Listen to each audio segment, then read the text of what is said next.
കിട്ടിയത് SDPIയുടെ ലിറ്ററേച്ചർ കൂടെ ഉണ്ട്, അവരുടെ കോപ്പികളുണ്ട്. അത് നമ്മളത് പറയാൻ പറ്റും.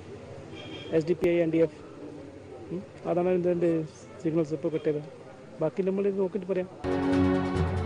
തലശ്ശേരി നഗരത്തിലെ ഒരു കെട്ടിടത്തിൽ നിന്ന് ദേശദ്രോഹ സന്ദേശങ്ങളുള്ള CD-കളും ലഘുലേഖകളും ലഭിച്ചു. കിണറ്റിൽ ഒളിപ്പിച്ചിരുന്ന ഇരുമ്പ് ദണ്ഡുകളും കണ്ടെടുത്തു. ഇരിട്ടിയിൽ പുന്നാട്ട് നടന്ന റെയ്ഡിൽ ബോംബുകൾ കണ്ടെടുത്തു. പയ്യന്നൂരിലും തളിപ്പറമ്പിലുമായി 100-ലേറെ പേർക്കെതിരെ കേസെടുത്തു. ചിലരെ കസ്റ്റഡിയിലെടുത്ത് ചോദ്യം ചെയ്തു. പോപ്പുലർ ഫ്രണ്ട് ഓഫീസുകൾക്കെതിരെ നടന്നുവരുന്ന റെയ്ഡുകൾക്കെതിരെ സംഘടനാ നേതൃത്വവും രംഗത്തു വന്നു. നിയമപാലകരുടെ നിയമലംഘനങ്ങളെ ഞങ്ങൾ നിയമത്തിലൂടെ നേരിടും. ഈ രാജ്യത്ത് ജുഡീഷ്യറിയാണ് പരമപ്രധാനമായിട്ടുള്ളത്. ഒരു സംഘടന തീവ്രവാദമാണ്, ഭീകരവാദമാണെന്ന് അളക്കുന്നതിനൊരു മാനദണ്ഡം വേണം. ഇപ്പോൾ കണ്ണൂർ ജില്ലയുടെ മാത്രം കാലം എടുക്കുക ഒരു സൗകര്യാർത്ഥം. അതുപോലെ തന്നെ പോപ്പുലർ ഫ്രണ്ട് പ്രവർത്തനം തുടങ്ങിയ 15 കൊല്ലക്കാലത്തെ ഒരു പീരിയഡ് കാലഘട്ടം എടുക്കുക. അവിടെ നടന്നിരിക്കുന്ന അക്രമ സംഭവങ്ങൾ, ബോംബ് ശേഖരങ്ങൾ, പിടിച്ചെടുക്കലുകൾ, കൊലപാതകങ്ങൾ, കൈവെട്ട്, കഴുത്തുവെട്ട്, അതിൽ ശിക്ഷിക്കപ്പെട്ട ആളുകൾ, അവരുടെ എണ്ണം നിങ്ങളൊന്ന് പരിശോധിച്ച് നോക്കിക്കഴിഞ്ഞാൽ ഈ CPM-ന്റെയും RSSന്റെയും BJPയുടെയും 4 അയലത്തല്ല 40 അയലത്ത് നിൽക്കാനുള്ള ഒരു യോഗ്യത പോലും പോപ്പുലർ ഫ്രണ്ടിനുണ്ടാവുകയില്ല.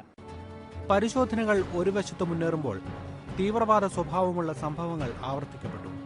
നിലമ്പൂർ റെയിൽവേ സ്റ്റേഷനിൽ നിർത്തിയിട്ടിരുന്ന പാസഞ്ചർ ട്രെയിനിന്റെ ബ്രേക്ക് പൈപ്പ് 20 മുറിച്ചതും മാവേലിക്കരയിൽ വെച്ച് വഞ്ചിനാട് എക്സ്പ്രസിൽ നിന്ന് സ്ഫോടക വസ്തുക്കൾ കണ്ടെടുത്തതുമായിരുന്നു പ്രധാന സംഭവങ്ങൾ. വഞ്ചിനാട് എക്സ്പ്രസിലെ യാത്രക്കാരാണ് സ്ഫോടക വസ്തുക്കൾ കണ്ടെടുത്തത്. സീറ്റിൽ ഉപേക്ഷിച്ച നിലയിൽ കിടന്ന പാക്കറ്റിൽ ഡിറ്റോണേറ്ററുകൾ, അലുമിനിയം കമ്പികൾ, തിരികൾ, നിയോജിലിന്റെ കവർ എന്നിവയാണ് ഉണ്ടായിരുന്നത്. യാത്രക്കാർ പാക്കറ്റ് ഡ്യൂട്ടിയിലുണ്ടായിരുന്ന RPF ഉദ്യോഗസ്ഥന് കൈമാറി. അതേസമയം നിലമ്പൂർ പാസഞ്ചർ ട്രെയിൻ അട്ടിമറിക്കാനുള്ള ശ്രമം ശ്രദ്ധയിൽപ്പെട്ടത് രാവിലെ 6:30-ക്ക് നിലമ്പൂരിൽ നിന്ന് യാത്ര തുടങ്ങാനായി തയ്യാറെടുക്കുമ്പോഴാണ്. രാവിലെ ട്രെയിൻ റെഡിയാക്കുമ്പോഴേ സൗണ്ട് കണ്ട്, എയർ ലീക്കേജ് സൗണ്ട് കണ്ടിട്ടാണ് ശ്രദ്ധയിൽപ്പെട്ടത്. നമ്മൾ വണ്ടി സ്റ്റാർട്ട് ചെയ്ത് കഴിഞ്ഞാൽ ഇതിൽ എയർ വരും. അപ്പോൾ എയർ ആ പൈപ്പ് കൂടെ പോകേണ്ടത് അവിടെ എയർ ലീക്കേജ് വന്നു. ആ എയർ ലീക്കേജ് നമുക്ക് ചെക്ക് ചെയ്യുക. സംഭവത്തിനു പിന്നിൽ ഗൂഢാലോചന നടന്നിട്ടുണ്ടെന്ന് തന്നെയായിരുന്നു പോലീസിന്റെ ആദ്യ നിരീക്ഷണം. ശ്രമം എന്ന് പറഞ്ഞാൽ ഈ ട്രെയിനൊന്നും മറിക്കാനൊന്നും ശ്രമിച്ചിട്ടില്ല. പക്ഷേ ഈ പൈപ്പ് മുറിച്ചു കഴിഞ്ഞാൽ പിന്നെ വണ്ടി പോകത്തില്ല. റീപ്ലേസ് ചെയ്താൽ മാത്രമേ വണ്ടി സ്റ്റാർട്ട് ചെയ്തിട്ടുള്ളൂ. അപ്പം അങ്ങനത്തെ സ്ഥിതിയാണ് ഉള്ളത്. ഏതായാലും ഒരു സ്പെഷ്യൽ സ്ക്വാഡ് നമ്മൾ ഫോം ചെയ്തിട്ട് ഇതിനു വേണ്ടി ഒരു DSPയും സ്പെഷ്യൽ സ്ക്വാഡ് ഫോം ചെയ്തിട്ട് നമുക്ക് കാര്യമായിട്ട് അന്വേഷിക്കുന്നുണ്ട്. മൂർച്ചയേറിയ ആയുധം ഉപയോഗിച്ചാണ് പൈപ്പുകൾ മുറിച്ചെടുത്തതെന്ന് ഫോറൻസിക് പരിശോധനയിലും തെളിഞ്ഞു. അന്വേഷണ മേൽനോട്ടം നേരിട്ട് DGP ഏറ്റെടുത്തു. ഏത് തരത്തിലുള്ള അന്വേഷണമാണ് നടത്തേണ്ടതിനെക്കുറിച്ച് സഹായകമായ ചില വിവരങ്ങൾ നമുക്ക് ലഭിച്ചിട്ടുണ്ട്. അതനുസരിച്ച് അന്വേഷണം മുമ്പോട്ട് പോയിക്കൊണ്ടിരിക്കുകയാണ്. അതേതെങ്കിലും ഒരു പ്രത്യേക ആളുകളാണെന്നോ ഏതെങ്കിലും ഒരു പ്രത്യേക വിഭാഗമാണെന്നോ ഇപ്പോൾ അന്വേഷണ ഉദ്യോഗസ്ഥന്മാരുടെ മേലധികാരി എന്നുള്ള നിലയിൽ ഞാൻ പറയുന്നത് ശരിയായിരിക്കുകയില്ല. ഇതിനിടെ നിലമ്പൂർ ട്രെയിൻ അട്ടിമറിക്ക് പിന്നിൽ തീവ്രവാദ ശക്തികളാണെന്ന ആരോപണവുമായി സ്ഥലം MLA കൂടിയായ ആര്യാടൻ മുഹമ്മദ് രംഗത്തെത്തി. ISIയുടെ സ്വാധീനം സംസ്ഥാനത്ത് ശക്തമായതിന്റെ സൂചനകളാണ് ഇതെന്നും ആര്യാടൻ മുഹമ്മദ് ആരോപിച്ചു. പാകിസ്ഥാന്റെ ചാരസംഘടനയായ ISI ഈ കേരളത്തിൽ തീവ്രവാദ പ്രവർത്തനത്തെ പ്രോത്സാഹിപ്പിക്കുന്നുണ്ട്, അതിന് സാമ്പത്തിക സഹായം ചെയ്യുന്നുണ്ട്. ഒരു സംശയവും വേണ്ട. അതിനെ അന്വേഷിച്ചു വരട്ടെ, അതിന്റെ ഭാഗവും ആവാം. എന്തായാലും ട്രെയിൻ അട്ടിമറി ശ്രമത്തിന് തീവ്രവാദ സ്വഭാവമുണ്ടെന്ന് ബോധ്യപ്പെട്ടതോടെ കേസ് NIAക്ക് വിടാൻ സംസ്ഥാന സർക്കാർ തയ്യാറായി. മന്ത്രി കോടിയേരി ബാലകൃഷ്ണൻ ഇക്കാര്യം നിയമസഭയെ അറിയിക്കുകയും ചെയ്തു.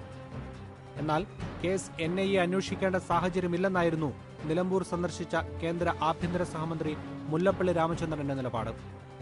കേരളവും കേന്ദ്രവും തമ്മിൽ വീണ്ടും തർക്കം. കേസ് NIAക്ക് കൈമാറിയതിൽ ദുരൂഹതയുണ്ടെന്നായി മുല്ലപ്പള്ളി. നിലമ്പൂർ അന്വേഷണമായാലും അതുപോലെ തന്നെ മൂവാറ്റുപുഴ അധ്യാപകനെ വെട്ടിയ കേസായാലും ആ രണ്ട് കേസും നേരായ ദിശയിലൂടെ പോകുന്നു എന്ന കാര്യം ബഹുമാനപ്പെട്ട കേരളത്തിൻ്റെ DGP മിസ്റ്റർ ജേക്കബ് പുന്നൂസ് തന്നെ പരസ്യമായി പറഞ്ഞാണ്. അതുതന്നെയാണ് ബഹുമാന്യനായിട്ടുള്ള ആഭ്യന്തരകാര്യമന്ത്രിയും പറഞ്ഞിട്ടുള്ളത്. എനിക്ക് കഴിഞ്ഞ ദിവസം ഞാൻ നിലമ്പൂർ സന്ദർശിച്ച പരിചയം കിട്ടിയത് ഈ കേസ് നേരായ ദിശയിൽ തന്നെ പോകുന്നു എന്ന് തന്നെയാണ് എൻ്റെയും സൂചന. അങ്ങനെ വരുമ്പോൾ ആ കേസ് എന്തിനു വേണ്ടിയാണ് നാഷണൽ ഇൻവെസ്റ്റിഗേഷൻ ഏജൻസിയെ ഏൽപ്പിക്കാൻ വേണ്ടി തീരുമാനിച്ചു എന്ന് കേരള ഗവൺമെൻറ് പ്രഖ്യാപിച്ചത് എന്നതിനെക്കുറിച്ച് എനിക്ക് മനസ്സിലായിട്ടില്ല. അതിൽ ദുരൂഹതയുണ്ട്. എന്നാൽ നിലമ്പൂരിൽ തീവ്രവാദ ഇടപെടലുണ്ടായെന്ന മുല്ലപ്പള്ളിയുടെ പ്രസ്താവനയെ തുടർന്നാണ് NIA അന്വേഷണം ആവശ്യപ്പെട്ടതെന്ന് കോടിയേരി തിരിച്ചടിച്ചു. ആഭ്യന്തര സഹമന്ത്രി എന്തുകൊണ്ടാണ് ഇങ്ങനൊരു പ്രസ്താവന പുറപ്പെടുവിച്ചതെന്നുള്ളത് അതാണ് ദുരൂഹത. തീവ്രവാദ ബന്ധമുണ്ട് എന്നുള്ള റിപ്പോർട്ട് കേന്ദ്ര ഏജൻസി കേന്ദ്ര ആഭ്യന്തര സഹമന്ത്രിക്ക് റിപ്പോർട്ട് ചെയ്തിട്ടുണ്ടെങ്കിൽ അത് ആ തരത്തിൽ NIA അന്വേഷിക്കേണ്ടതൊരു കേസായിട്ടാണ് മാറുന്നത്. Panayikulam case, Vagamon case, Kalamassery bus കത്തിക്കൽ കേസ്, ഇതെല്ലാം തന്നെ സംസ്ഥാന പോലീസ് അന്വേഷിച്ച് അതിൽ പ്രതികളെ കണ്ടുപിടിച്ച കേസുകളാണ്. അത്തരം കേസുകൾ NIA ഏറ്റെടുത്ത സാഹചര്യത്തിൽ ഇത് ഇപ്പോൾ ആരെയും കണ്ടുപിടിക്കപ്പെട്ട് കഴിഞ്ഞിട്ടില്ല. അതുകൊണ്ട് ആദ്യഘട്ടത്തിൽ തന്നെ ഇതിൻ്റെ അന്വേഷണം NIA ഏറ്റെടുക്കുന്നതായിരിക്കും നല്ലത്. അല്ലെങ്കിൽ കുറച്ച് കഴിഞ്ഞ് വിവാദങ്ങളുണ്ടായി ഈ കേസിൻ്റെ അന്വേഷണം വിവാദത്തിൽപ്പെടാൻ പാടില്ല. ട്രെയിനുകളിൽ യാത്ര ചെയ്യുന്നവർക്കും ജനങ്ങൾക്കും ഏത് ഏജൻസി അന്വേഷിച്ചാലും വിരോധമില്ല. കേസ് തെളിയിക്കുകയാണ് വേണ്ടത്. ട്രെയിൻ അട്ടിമറി ശ്രമത്തിന് പിന്നിൽ പ്രവർത്തിച്ചവരെ നിയമത്തിനു മുന്നിൽ കൊണ്ടുവരണം എന്നാണ് സാധാരണക്കാരുടെ ആവശ്യം. താലിബാൻ മാതൃകയിൽ മൂവാറ്റുപുഴയിൽ അധ്യാപകന്റെ കൈവെട്ടി മാറ്റിയത് പൊതുസമൂഹത്തിലുണ്ടാക്കിയ പ്രതികരണങ്ങൾ ചെറുതല്ല. എന്നാൽ സൗഹാർദ്ദത്തിന്റെ അന്തരീക്ഷം തകർക്കുകയെന്ന പൊതുലക്ഷ്യം ആക്രമണത്തിന് പിന്നിലുണ്ടായിരുന്നെന്ന് സമൂഹം തിരിച്ചറിഞ്ഞു. പൊതുജനങ്ങളിൽ പരിഭ്രാന്തി പരത്താൻ ഈ സംഭവത്തിനായി. നിലമ്പൂരിലുണ്ടായതും സമാന സംഭവം തന്നെ. സുരക്ഷിതമെന്ന് പൊതുവെ വിലയിരുത്തപ്പെടുന്ന കേരളത്തിലും ആക്രമണ സാഹചര്യമുണ്ടെന്ന് വരുത്തി തീർക്കാൻ ഇത്തരം സംഭവങ്ങൾ കൊണ്ട് വിഘടനവാദികൾക്ക് കഴിഞ്ഞെന്നതാണ് വസ്തുത. അന്വേഷണത്തിന്റെ പേരിൽ രാഷ്ട്രീയ മുതലെടുപ്പുകൾക്ക് ശ്രമിക്കാതെ കേന്ദ്ര സംസ്ഥാന സർക്കാരുകൾ യോജിച്ചു പ്രവർത്തിക്കണമെന്നാണ് ജനങ്ങൾ ആഗ്രഹിക്കുന്നത്. ഒരു ചെറിയ